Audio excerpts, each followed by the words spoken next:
Moving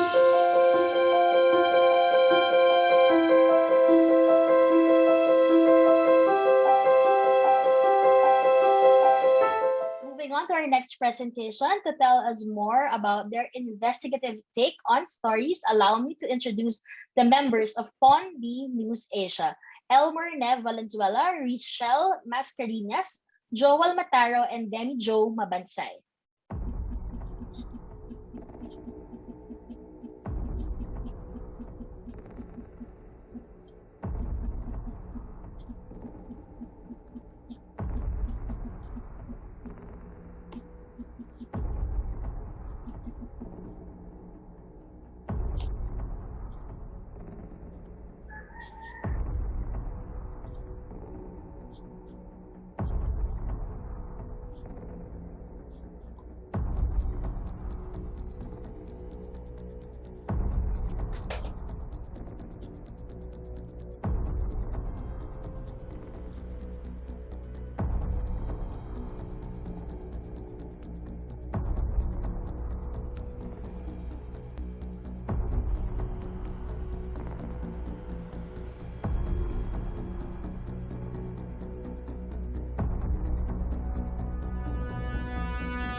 To share her insights on what we've just watched, our next panelist is the Executive Director of the Asian Center for Journalism and co-founder of Vera Files. She is a veteran investigative reporter, having worked with the Philippine Center for Investigative Journalism, GMA7, and ABS-CBN, among others.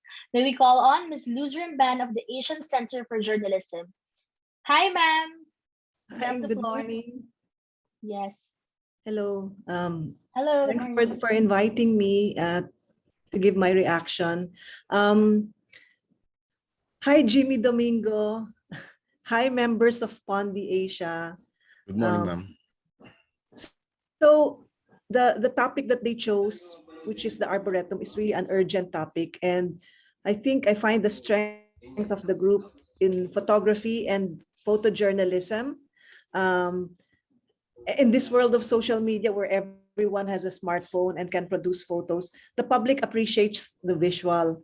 So on this point, I think the group was able to drive home the point that this is the last lung of Quezon City. So there are many,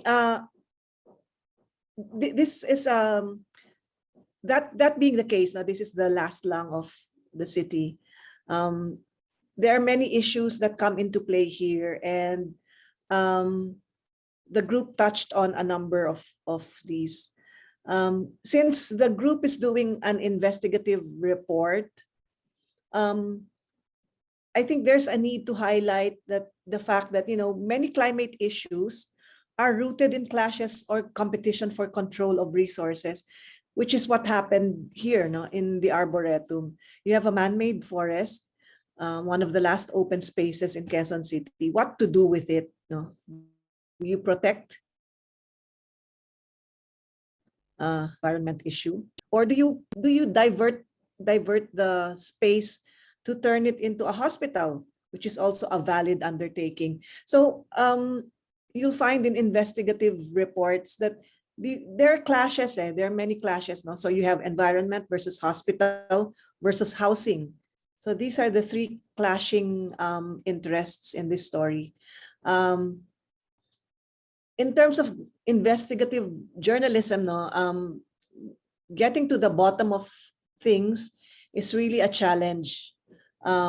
Investigative journalism is uncovering what some people want to keep hidden, and getting as many sides to a story as possible, and doing extensive interviewing.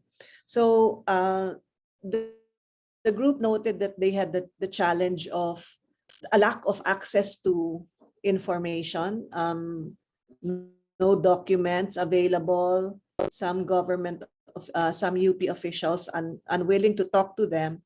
And these are really some of the challenges of investigative reporting, especially in the pandemic. So you have to remember that this happened during the pandemic, when most people have been working from home, and government offices really have been shut off to journalists. No, but there's the challenge. Really, the challenge is really to be able to dig up